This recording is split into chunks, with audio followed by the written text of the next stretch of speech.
Thank you, Shali Rodriguez. Ang bait naman. Kervin, hello.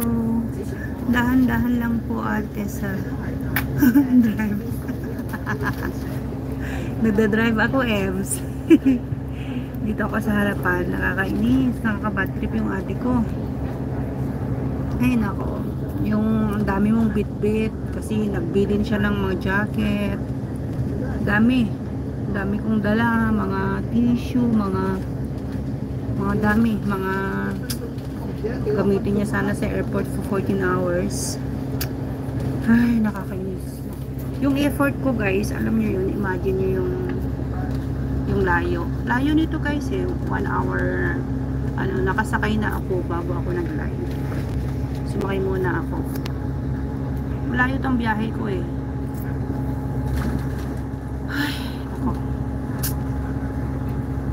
I-live ko muna siya kahit walang viewers para malay nyo makapasok ng watch hour. Maski lang konti lang update lang natin. Nag-PL ako kay kuya. Ano yung PL?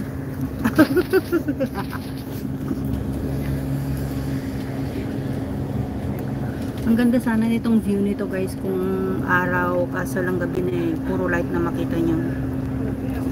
Sakit ang ulo ko, guys, promise. Gusto kong uminom na, ayaw kong uminom. Kasi pag uminom ako, layo ng biyahe ko, maiihi ako.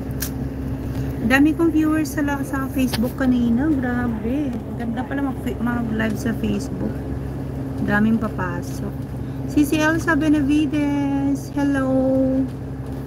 Galing ako sa live ko sa Facebook. Uwi na ako at hinabol ko yung bus. Kaya nag-reconnecting ako kanina, hindi ako nakapagpaalam.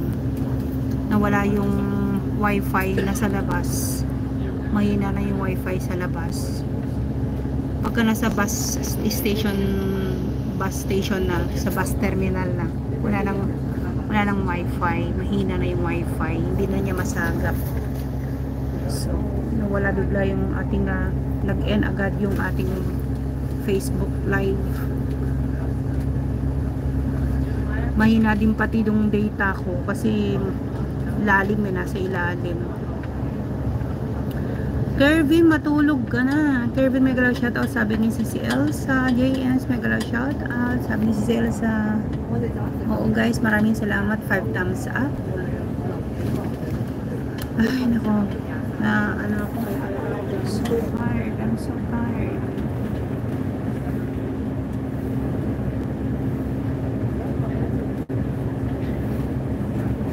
Nakasaksak na naman yung natin. Andito tayo uli sa harapan. Naka-charge ko na yung aking Samsung. Walang data yung ating iPhone kasi nag-over na yun, nag-over excess na siya. So nagamit natin yung iPhone kanina sa airport kasi meron siyang wifi. Jillian Agape, nagalaw shoutout, sabi ni Giselle sa nandito tayo sa pinakaharap. Natutulog na yung mga tao pero yung iba madaldal pa. Daldal. Dito naman tayo sa taas pero pagka maraming nakasakay hindi tayo pwede magdaldal. Matulog ko na, Kervin. Anong oras na layo pa ng biyahe ko, guys. So 1 hour ito. 1 hour 15 minutes itong biyahe natin.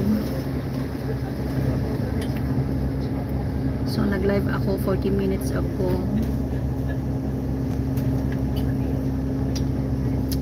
Ganda nito mga tulay, guys. Sayang hindi nyo makita.